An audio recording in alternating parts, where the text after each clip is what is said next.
আসসালামু আলাইকুম। Hello everyone, আজকে আপনাদের সাথে শেয়ার করব 1.5 কাপ আটা ও একটি মাত্র ডিম দিয়ে খুবই মজাদার একটি নাস্তার রেসিপি। বিকালের চায়ের আড্ডায় ঝটপট করে এই নাস্তাটি তৈরি করে নিতে পারেন। নাস্তাটি খেতে কিন্তু খুবই মজা লাগে। আজকের এই নাস্তাটি তৈরি করার জন্য প্রথমে একটা বাটিতে নিয়ে নিলাম 1.5 কাপ আটা, এরপর দিয়ে দিলাম স্বাদ মতো লবণ, এরপর 1 চামচের মতো সয়াবিন তেল দিয়ে দিলাম। এখন শুকনো উপকরণগুলোকে হাত দিয়ে আগে ভালোভাবে মিশিয়ে নেব। সবকিছুকে একসাথে ভালোভাবে মিশিয়ে নিয়েছি। এরপর এখানে আমি নিয়েছি ঠান্ডা পানি।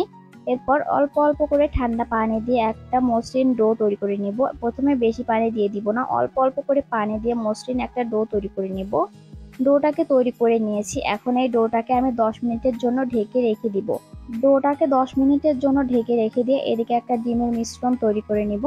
প্রথমে এখানে আমি নিয়েছি 3টা কাঁচামরিচ কুচি, এরপরে বড় সাইজের একটা পেঁয়াজ কুচি নিয়েছি। লবণ দিয়ে পেঁয়াজ মরিচটাকে ভালোভাবে ডলে নিব। এরপর এখানে আমি দিয়ে দিব একটা ডিম। ডিমটা একটু বড় ছিল তাই একটা ডিম থেকে 2টা কুসুম বেরিয়েছে। এখন ডিমটাকে পেঁয়াজ মরিচের সাথে খুব ভালোভাবে মিশিয়ে নিব।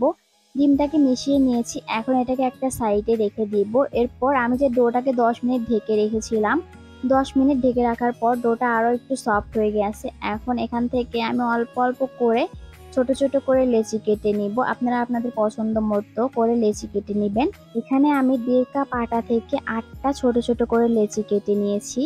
এখন একটা করে লেচি নিব, এরপর উপরে একটু আটা ছিটিয়ে দিব। এরপর পাতলা করে ছোট একটা রুটি বেলে নিব।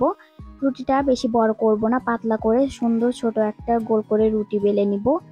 এরকম পাতলা করে আমি একটা রুটি বেলে নিয়েছি। এখন রুটির উপরে আগে থেকে মাখিয়ে রাখা ডিমের মিশ্রণ দিয়ে দিব। 2 চামচের মতো ডিমের মিশ্রণ দিয়ে দিব। এরপর রুটিটাকে ভাঁজ করে নিব। এরপর সাইডের অংশটাকে হাত দিয়ে চেপে চেপে ভালোভাবে লাগিয়ে দিব, যেন ডিমটা ভিতর থেকে বের হয়ে না আসে। তাই তাড়াতাড়ি করে এই কাজটা করতে হবে। আমার একটা নাস্তা কিন্তু খুব সহজেই তৈরি করে নেওয়া হয়ে গেল। একইভাবে আমি আরো একটা নাস্তা আপনাদের তৈরি করে দেখাচ্ছি। প্রথমে একটা রুটি বেলে নিয়েছি, এরপর ডিমের মিশ্রণ দিয়ে রুটিটাকে ভাঁজ করে নিব। এরপর সাইডের অংশ এভাবে হাত দিয়ে চেপে চেপে লাগিয়ে দিব। একইভাবে আমি সবগুলো নাস্তাই তৈরি করে নিয়েছি। এখন এগুলো শুধু ভেজে নিব। ভাজার জন্য চুলায় একটা প্যান বসিয়ে দিয়েছি। এরপর চুলাটা অন করে চুলায় পরিমাণ মতো সয়াবিন তেল দিয়েছি। তেলটা গরম হয়ে গেলে একে একে সবগুলো নাস্তাকেই দিয়ে দিব। এরপর নাস্তাগুলোকে অল্প আঁচে উল্টে পাল্টে ভেজে নিব। এক সাইডে একটু হালকা কালার চলে আসলে উল্টিয়ে দিয়ে আরেক সাইডে সুন্দর করে ভেজে নিব। নাস্তাগুলো ভাজা হয়ে গেছে, এখন তেল ঝরিয়ে সবগুলো নাস্তায় আমি তুলে নিব। গরম গরম সসের সাথে নাস্তাগুলো খেতে কিন্তু খুবই ভালো লাগে। বিকেলের চায়ের আড্ডায় ঝটপট করে এই নাস্তাটি তৈরি করে নিতে পারে।